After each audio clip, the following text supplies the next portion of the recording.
نا يسوع كريستوس حواريانتن لكهننتن أبيوتنا معلتا أدمعخ نخون قال كله بيوتنا مزراب كله خلالو مستنتان كله خلالو مبال كله خلالو هاغا كله خلالو ديالوجيس موس كله بيوتنا مغنيات بزيت قال أقلقلوت يبلون يسوس أبحدش كداني نادلنا عطان يبلون الحج انجير أمر أي يبلون أبت قبرا ما يبلون أبت مقدس دول كل ماتريال بسقا يبلون نزلي كخانزي كل ماتريال قال أملاخ كل مسارح قال أملاخ أب قبرا زلو مايو قال أملاخ انجير أمر أيو قال أملاخ عطانو قال أملاخ كل تأبت بيت مقدس دول قال أملاخي سلازي يسوع كريستوس ناي مأمنا هواريان لكخانني يسوع كريستوس ناي مبالنا هواريان لكخانني يسوع كريستوس ناي علالنا هواريان لكخانني يسوع كريستوس ناي مستنتانا ناي تحساسبانا هواريان لكخانني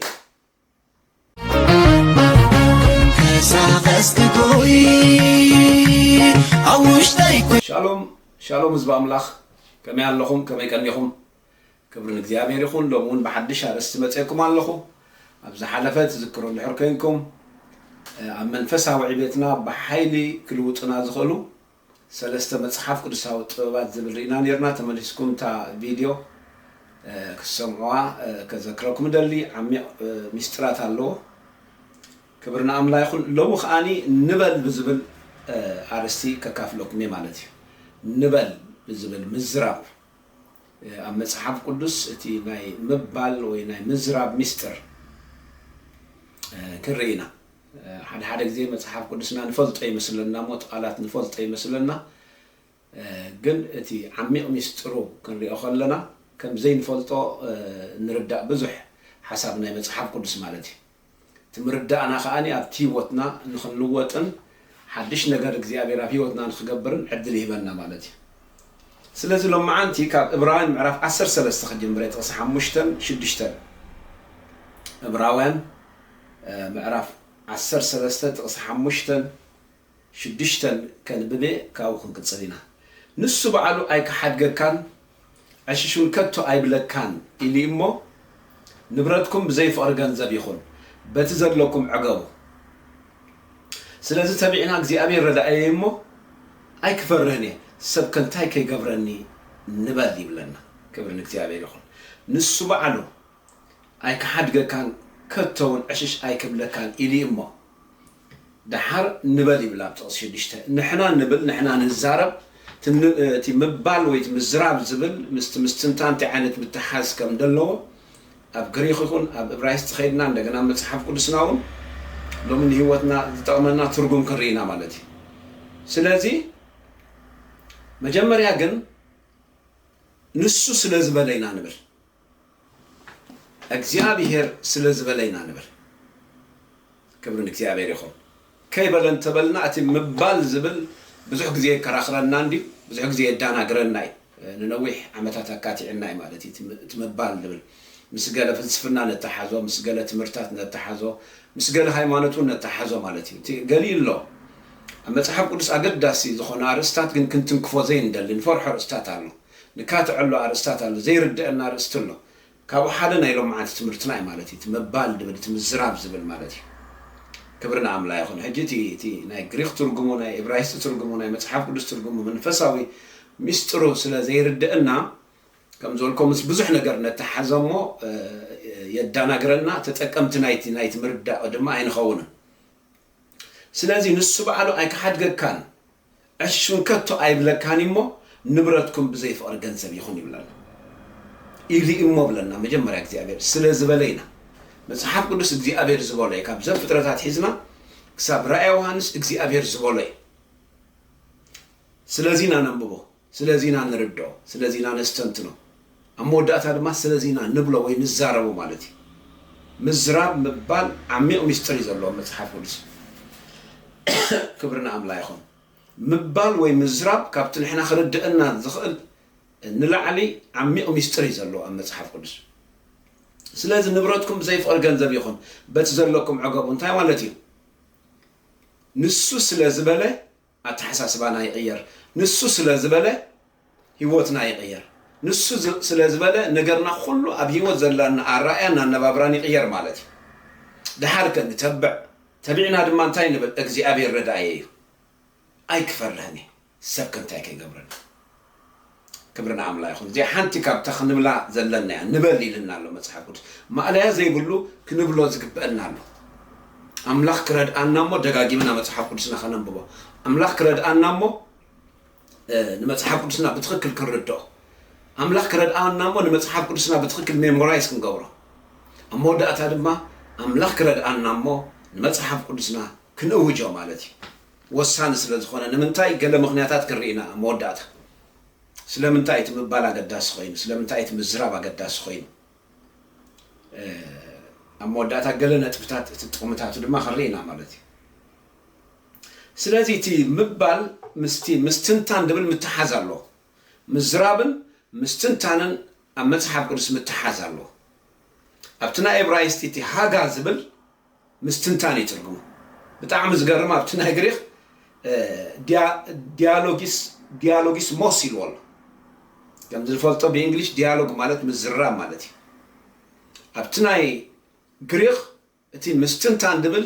ዲያሎጊስ ሞስ ኢልዎ ኣሎ ኣብቲ ናይ ዕብራይስጥ ድማ ሃጋ ኢልዎ ኣሎ ምስትንታን ሕጂ እንታይ ማለት እዩ ትርጉሙ እንድሕር ዳኢልኩም እቲ ዲያሎጊስ ሞስ ባዕሉ እቲ ቃል ይመርሓና ኣሎ ምዝራብ ምዃኑ ምስትንታን እንደገና እቲ ሃጋ ድማ ማተሪንግ ምግባር ማርመሪንግ ምግባር ማርመሪንግ እኳ እቲ ኔጌቲቭ ትርጉም እዩ ዘሎ ግን ማተሪንግ ምግባር ወይ ድማ ከም ምዕዝምዛም ዲና ክንብሎ ምቕርምራም ዲና ክንብሎ ብትሕት ድምፂ ምዝራብ ዲና ክንብሎ ብሓፂሩ ኣብቲ ናይ ዕብራይስጥ እቲ ምዝራብ ዝብል ኣስፊሐ ክገልፆም ፈተኩ ግን ኣብ ካሊእ ኮምፕሌክስ ነገር ምእንቲ ከይተወኩም ሲምፕሊ ንኽርድአና ብቕልል ዝበለ መገዲ ከቕርበ ተሃጋ ዝብል ምስትንታን ኮይኑ ትርጉሙ ምስ ምዝራብ ዝተተሓዘ ብትሕት ድምፂ ምዝራብ ወይ ብልብኻ ምዝራብ ማለት እዩ ስለዚ ኣብ መፅሓፍ ቅዱስ ዓለም ብዛዕባ ምስትንታን ትምሮ ካሊእ ኣብ መፅሓፍ ቅዱስ ምስትንታን ግን ብደይ ምዝራብ የለ ብደይ ምዝራብ ብደይ ምባል ምስትንታን ዝበሃል ኣብ መፅሓፍ ቅዱስ የለ ስለዚ ተሃጋ ዝብል ምስትንታን ኮይኑ ኣዘ ሴም ታይም ምዝራብ ብትሕት ድምፂ ምዝራብ ሰብ ከይሰምዓካ ምዝራብ ንባዕልኻ ምዝራብ ትርጉም ኣለዎ ክብርና ኣምላኽ ይኹን ስለዚ ከም ዝበልኩም ኣብ ምዕራፍ 13 ዕብራውያን ንበል ይብለና ኣምላኽ ስለ ዝበለ ስታይ ንግበር ንበል እንደገና ኣብ ዘዳግም ምዕራፍ 4 ጥቕሲ 5 ድማ ብኡ ተዛረብ ኢሉ ኣሎ ቃል ተንበብኮ ደስ ይብለኒ ማለት እዩ ንምንታይ መፅሓፍ ቅዱስ ከምኡ ዝብል ኢልና ክንሓትት ፅቡቅ ይኹሉ ግዜ ንስኻ ድማ ንእግዚኣብሔር ኣምላኽካ ብኩሉ ልብኻን ብኩሉ ነፍስኻን ብኩሉ ሓይልኻን ፍተዎ ብኸመይና ንእግዚኣብሔር ንፈትዎ ብኸመይና ንእግዚኣብሔር ነፍቅሮ ዘይንፈልጦ ዘይንሪኦ ኣምላኽ ብኸመይ ንፈትዎ እንድሕር ዳኢልና ጥቕሲ 6 እዛ ኣነ ሎሚ ዝእዘካ ዘለኹ ቃላት ኣብ ልብኻ ይኹን ንእግዚኣብሔር ብቃል ኢና ነፍቅሮ ንቃሉ ነንብቦ ንቃሉ ንርድኦ ንቃሉ ንነብረሉ ፍቅርና ብቃል ኢና ንገልፀሉ ንእግዚኣብሔር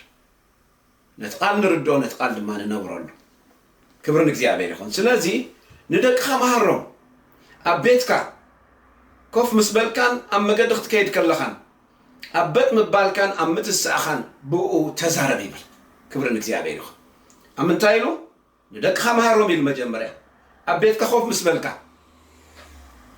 ኣብ መገዲ ክትከይድ ከለኻ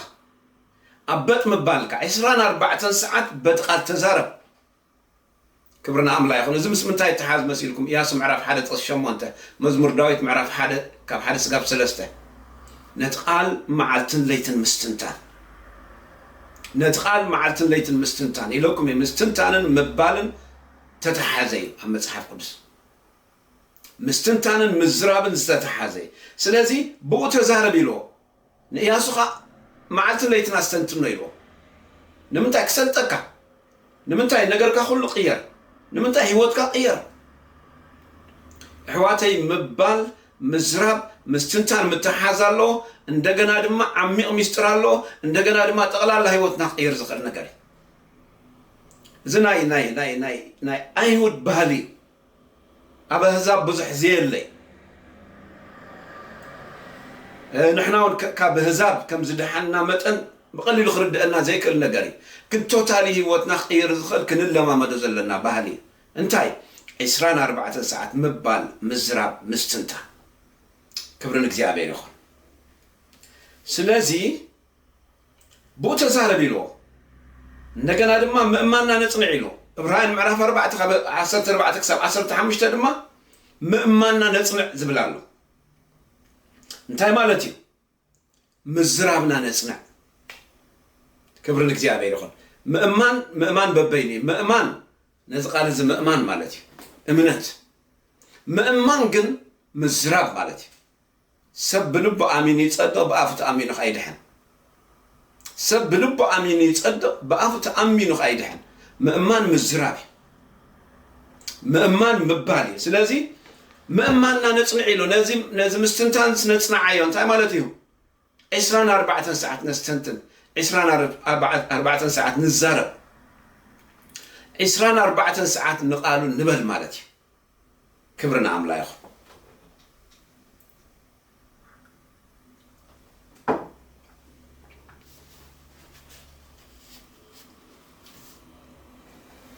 ኢየሱስ ጎይታይ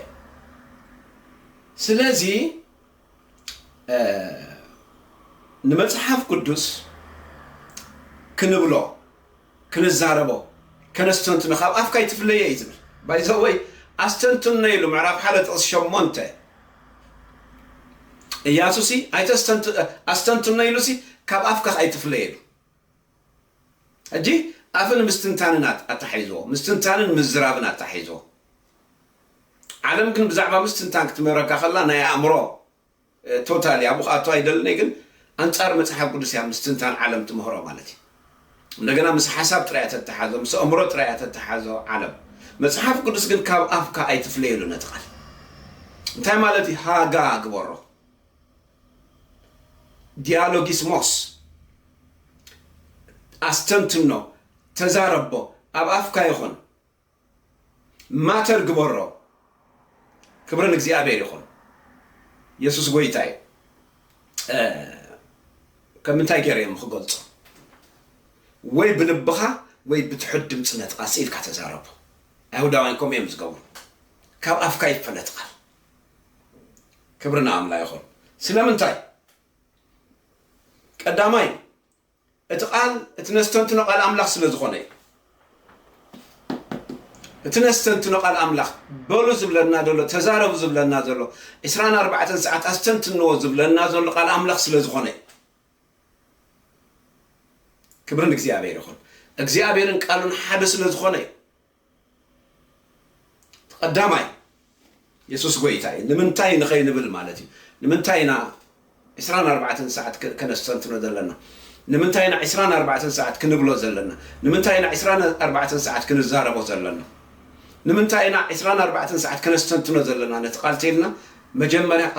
ቃል አምላክ ስለ ዝኾነ እግዚአብሔርን ቃሉን ሓደ ስለ ዝኾነ በመሰረቱ ወንጌል ዮሐንስ ምዕራፍ 1 ካብ 1 ክሳብ 5 ዘሎ ተርኢና እግዚአብሔርን ቃሉን ሓደ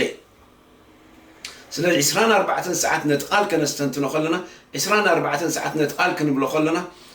24 ሰዓት ነቲ ቃል ብልብና ክንዛረቦ ከለና ባይዘወይ ሰብ በርባዕተ ነገር ይዛረብ كل ጊዜ መዓልታዊ 24 ሰዓት በርባዕተ ነገር ኢና ንዛረብ ፈቲና ከይፈተና ድማ ኢና ንዛረብ ንኽንዛረብ ኢና ተፈጢርና ሰብ ስቕ ክብል ኣይክእልን ዋላ ደቂሱ ሰብ ስቕ ክብል ኣይክእልን ሰብ ደቂሱ ናሃር ነኸኸሎ ይዛረብ እዩ በቲ ሳብ ኮንሽስ ናቱ ምክንያቱ ሰብ በእምሮ ይዛረብ ሰብ ብልቡ ይዛረብ እንደገና ድማ ሰብ በአፉ ይዛረብ ራብዓይ ድማ ሰብ በትናቱ ሳብ ኮንሽስ ይዛረብ በርባዕተ መገዲ ኢና ንዛረብ بفلا يا أمرنا سب كونشس ناتنا كنترول كنجبرين خلينا يا أمره لعلا عمناي بقتري يسرح أمره بزح جزء كنترول كنجبرين خلينا سب كونشس ناتنا كنترول كنجبرين خلينا منات ولا دك إسنا خلينا يد الزارب سب كونشس ناتنا تناي مودات عميق ماننتنا مالتي كاب لب زعمق تلعلاوا يتحسسبانا يأمروناي تخالا يتحسسبانا لبناي سالساي زعمق لبناتي ساب كونشسناتناي كلاليتنا يبلو مصحف قدس اب ارمياس 10 شوعات تقسكعته እግዚአብሔር ግን አይብል ንልቢ ይምርምሮ ንኹላሊት ድማ ይፍትኖ ይብሎ ኩላሊት ሳብ ኮንሽስ ሆናለሁ ማለት ካብ ልብ ዘዓመቀ ማለት ክብርን እግዚአብሔር ይሁን ስለዚህ በዝርባዕተ መገዲና ንዛረብ ከም ዝበልኩም ንእምሮና ኮንትሮል ንገብሮ ይንኸሊና ነት ሳብ ኮንሽስ ናትና ወይ ኩላሊትና ይልዎ ዘሎ መጽሐፍ ቅዱስ ኮንትሮል ንገብሮ ይንኸሊና እግዚአብሔር ትሬን ክንገብሮ ከነሰልጥኖ ከምትነ ኢያሱ ዝበሎ ከነሰልጥኖ صوعنا زلنا لبنا كنترول نقبرنا نخلينا مخنياتو دايما دايلنا بلبنا 24 ساعات كنزارب نخلينا اب زي دقسنا له غزي مالتي لبنا مزراب كنسلطنا نخلينا نافنا خاني مزراب كنسلطنا نخلينا بزيوم غيرنا دما بافنا بلبنا غيرنا دما نأمرنا نتساب كونشسناتنا كلوط نخلينا مخنياتو نايزوم 4 زيوم ابيوتنا مزراب هيوتنا كله نحنا ناي مزراب وصيتنا سبنا مزراب وصيتي سبنا مبال وصيتي سبنا مستنتان وصيتي سب كم تزحسبوا يبلنا مثال 23 شوعات سب كم تزحسبوا محسابا مزرابا ما حدا ينبلو لنا بتحاجز بالمسارات ويتبتي ديالوجيس موس بالحساب مزرابن مستنتانن حدي سلا السب كم تزحسبوا يخبل كله السب دما خم تزاربوا كبرن እግዚአብሔር ይሁን በመታይ ተዛረበው በሐሳቡ ተዛረበው በአእምሮ በልቡ ተዛረበው በአፉ ተዛረበው በሳብ ኮንሽስ ናት ወይ በኹሊቱ ተዛረበው ስለዚህ ክብርና አምላክን በጀመሪያ ከመባል ዶክን ብል ከም ዘይብልና መባል ህይወትና ከም ዝቀየር ነገርና ሁሉ ከም ዝቀየር ስለምንታይ ንዝብል ሕቶ ቃል አምላክ ስለዝኾነ ትንብሎ ትነስተንትኖ እግዚአብሔርን ቃሉን ከሓደ ስለዝኾነ ቃል ድማ አምላክ ነበረ ስለዝብል ካላይ ነገርና ሁሉ ስለዝልውጥ ምሳሌ 18 ካብ 21 ከብድ ሰብ ካብ ፍራአፉ ይጸግብ ካብ እቶት ከናፈርኽ አይጸግብ ሞትን ህይወትን ኣብ ስልጣን መልሓሲ ዘፍቅራኽ አፍሪ አይበልዕ ብለና ከብድ ሰብ ካብ ምንታይ ይጸግብ ካብ ፍራአፉ ካብ እቶት ከናፈሩ ድማ ይጸግብ ይብለና እንታይ ድብለሎ ኢኮኖሚካ አፌክት ዝገብሮሲ ምዝራብካይ ኢኮኖሚካ አፌክት ዝገብሮሲ ምስትንታንካ ናብራኻ ጥዕናኻ ህይወትካ አገልግሎትካ ዘለኻያ በሙሉ አቤና ከቢድ ኩነታት ሓሉ ብዘይ ቅዱስ አፌክት ዝገብሮን ዝልውጦን ምስትንታንካን ምዝራብካን ክብርና አምላክ ይሁን ሓንቲ ደቂቅ እንጽልይና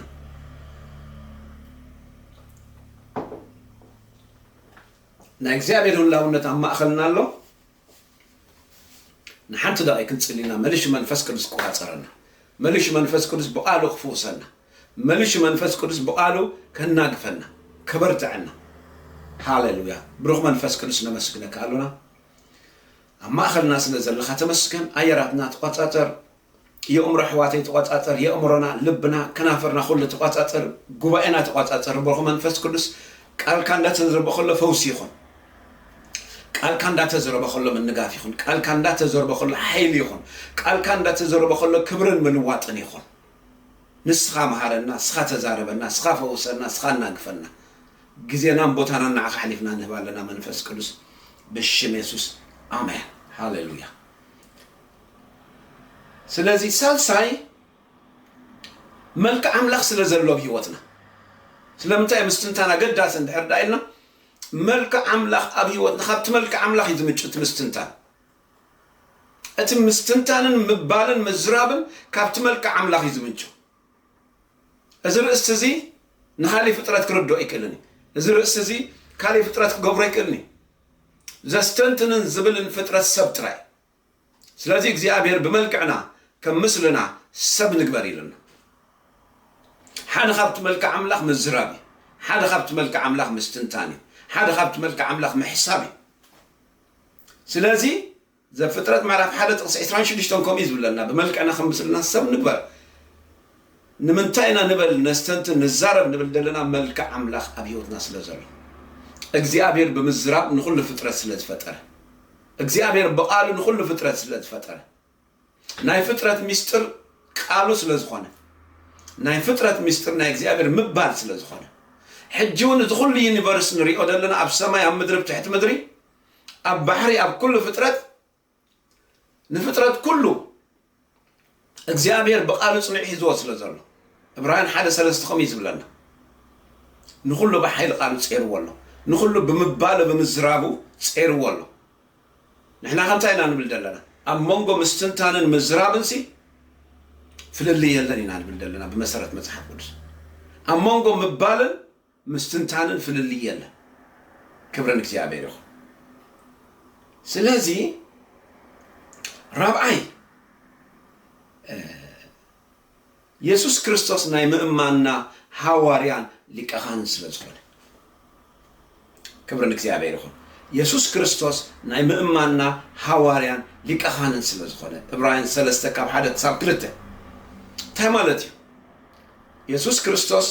ናይ ምእማንና ሐዋርያን ሊቀ ካህንን እዩ ንወይ ድማ ናብቲ ናይ ምእማንና ሐዋርያን ሊቀ ካህንን ኣቕልቦ ክብል ከሎ እንታይ ማለት እዩ ቀዳማይ ካህና ምዃኑ ይዛረብ ዘሎ ሊቀ ካህና ምዃኑ ካልኣይ ሐዋርያ ምዃኑ እንደገና ናብኡ ከነቐልብ ከም ዘለና ግን ናይ ምንታይ ሐዋርያ ብዙሕ ግዜ ኣይርድአናን ኢየሱስ ክርስቶስ ሐዋርያ ናይ እምነትና ክንብል ከለና ኢየሱስ ክርስቶስ ሊቀ ካህን ናይ እምነትና ክንብል ከለና መብዛሕትኡ ግዜ ኣይርድአናን ኣብዚ እንታይ ዝብል ዘሎ ናይ ምእማንና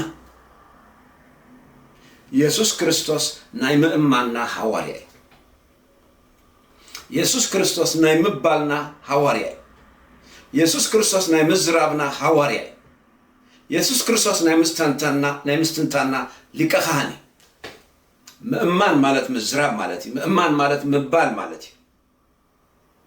ክብርና ኣምላኽ ይኹን ብመሰረት ሐዋርያ ማለት ጀማሪ ማለት እዩ ዕብራውያን ምዕራፍ 12 ካብ ጥቕሲ 1 ዘሎ እንድሕሪና ናይ እምነትና ጀማርን ደምዳምን እዩ ዝብሎን ኢየሱስ ሐዋርያ ጀማሪ ሊቀ ካህን ከዓ ደምዳሚ እምነትና ኣብ ህይወትና ዝጀመረ ሐዋርያና እዩ ኢየሱስ ክርስቶስ እዩ ዝድምድሞ ድማ ሊቀ ካህን ናይ ባዕሉ ናይ ሊቀ ካህን ስራሕ ምድምዳሚ ክብርና ኣምላኽ ይኹን ካብቲ ዝድሓናሉ ኣትሒዙ ካብቲ ጎይታ ኢየሱስ ክርስቶስ ሐዋርያ ናይ ምድሓንና ናይ ህይወትና ዝኾነሉ ኣትሒዙ ክሳዕ ብህይወት ዘለና ሊቀ ካህን ናይ ክብርና ኣምላኽ ይኹን ሊቀ ካህን ዘሳሊ ሊቀ ካህን ኣብ ኩሉ መገዲ ከምሰኻ እዩ ዘሎ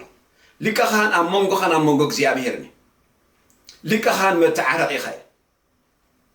ሊቀ ካህን ብመንፈሳዊ ጉዳይካ ኩሉ መዓልታዊ ኣብ ቅድሚ እግዚአብሔር ዝቆመልካ እዩ ሊቀ ካህን ተወካልናትካ ኣብ ቅድሚ እግዚአብሔር ጎይታ ኢየሱስ ክርስቶስ ግን ናይ ምንታይ ሐዋርያ ወይ ናይ ምንታይ ሊቀ ካህን ናይ ምእማንና ብኻልእ ኣባህላ እንታይ ኢና ንብል ዘለና ከይበልና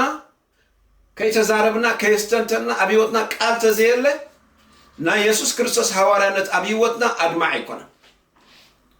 ናይ ጎይታ ኢየሱስ ክርስቶስ ሐዋርያነት ሊቀ ካህንነት ኣብ ህይወትና ኣክቲቭ ኣይኮነን ናይ ኢየሱስ ክርስቶስ ሐዋርያነትን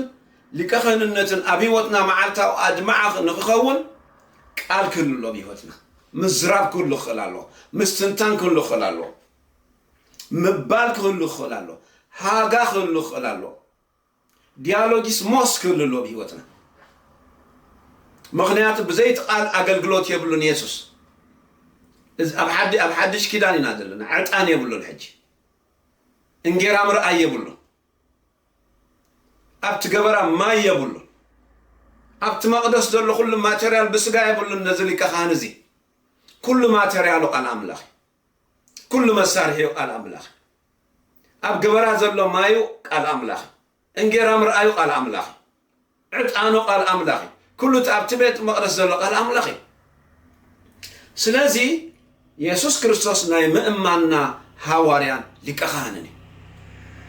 ኢየሱስ ክርስቶስ ናይ ምባልና ሐዋርያን ሊቀ ካህንን ኢየሱስ ክርስቶስ ናይ ዕላልና ሐዋርያን ሊቀ ካህንን ኢየሱስ ክርስቶስ ናይ ምስትንታናን ናይ ኣተሓሳስባናን ሐዋርያን ሊቀ ካህንን ስለዚ ነዚ ሊቀ ካህን እዚ ነዚ ሐዋርያ እዚ ሓንቲ ነገር ጥራይ ከነቕርበሉ ተፈቒድልና ዘሎ ቃል እግዚአብሔር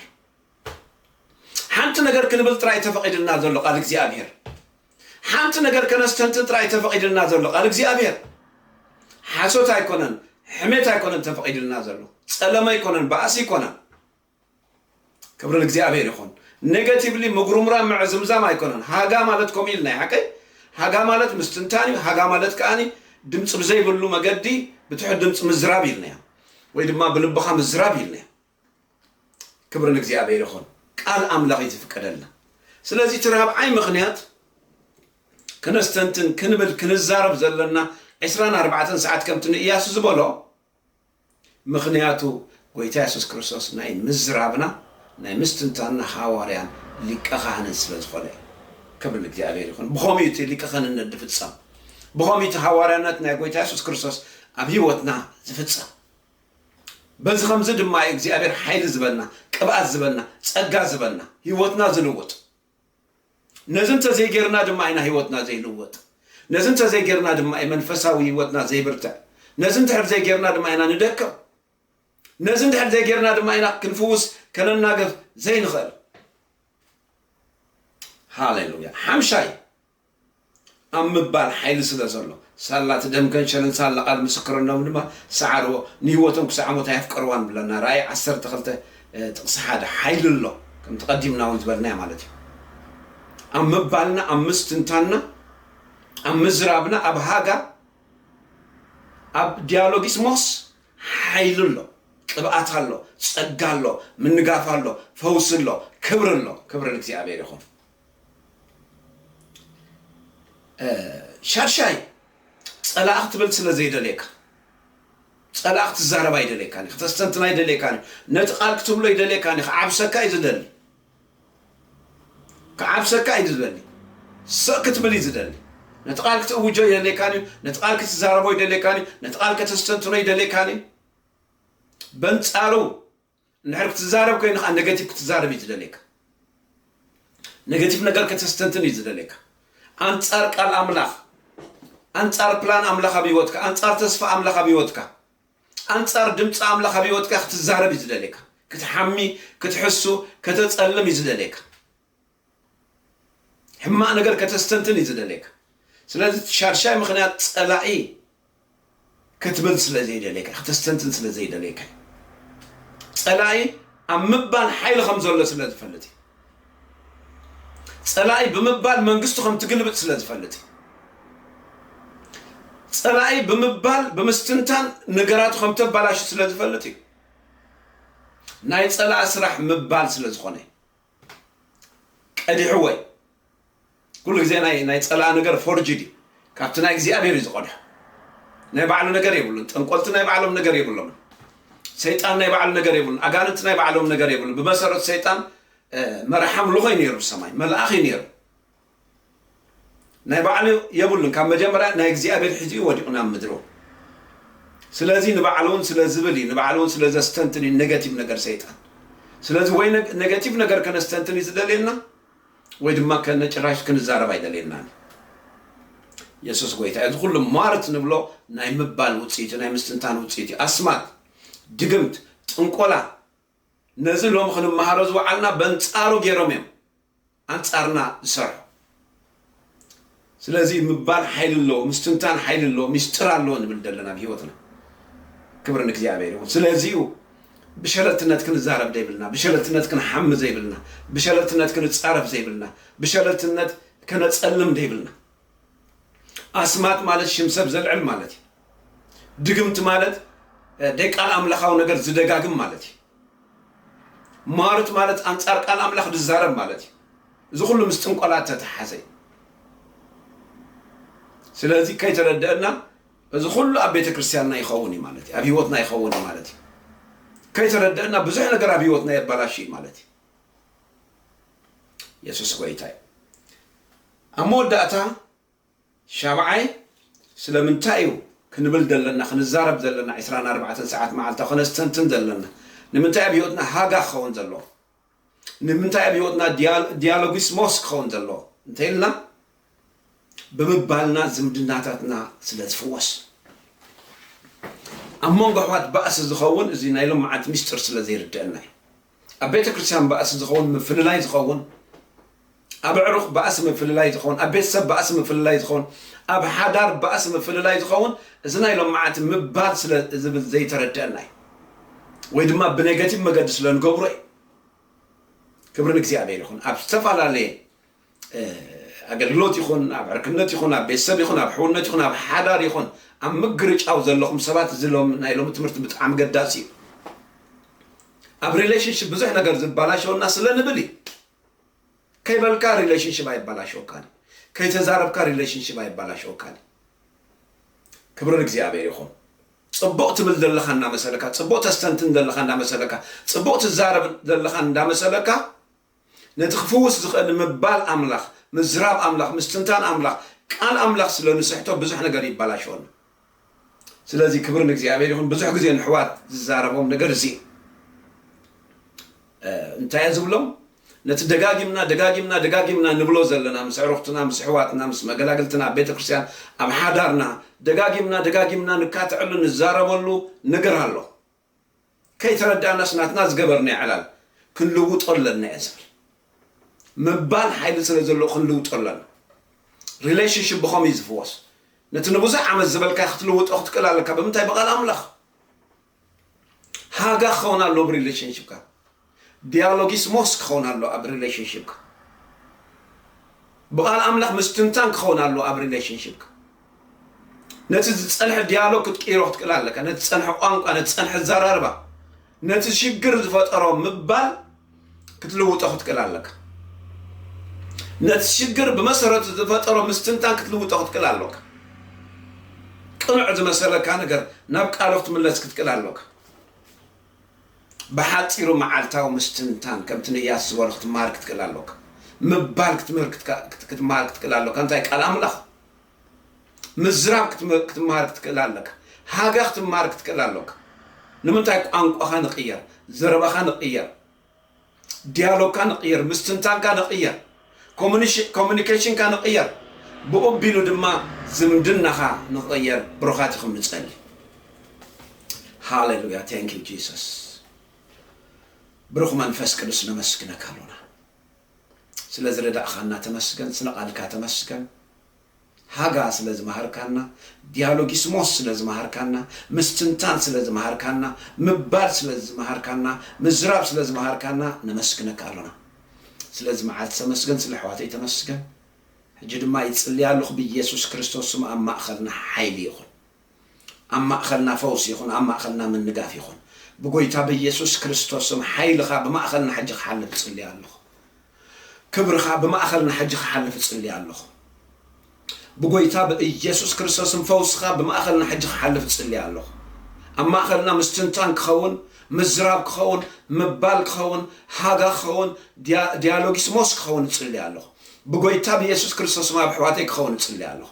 حاو منفس قدس يبلا الله بيوتكم بالشم يسوس كابلو من أتحيزو ملوات يخون لنا علالنا خلوت زربانا خلوت مستنتاننا خلوت مبالنا خلوت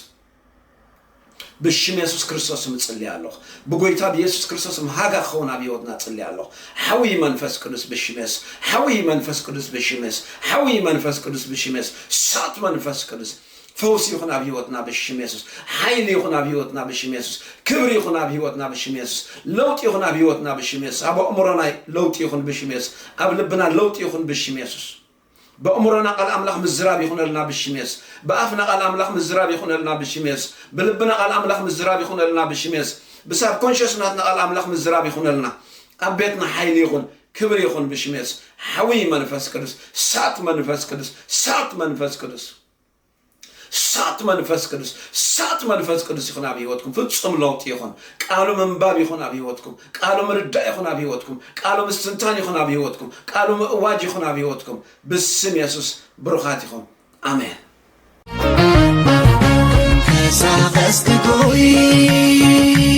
أوش تايكوين زعي ساقست قوي أوش تايكوين زعي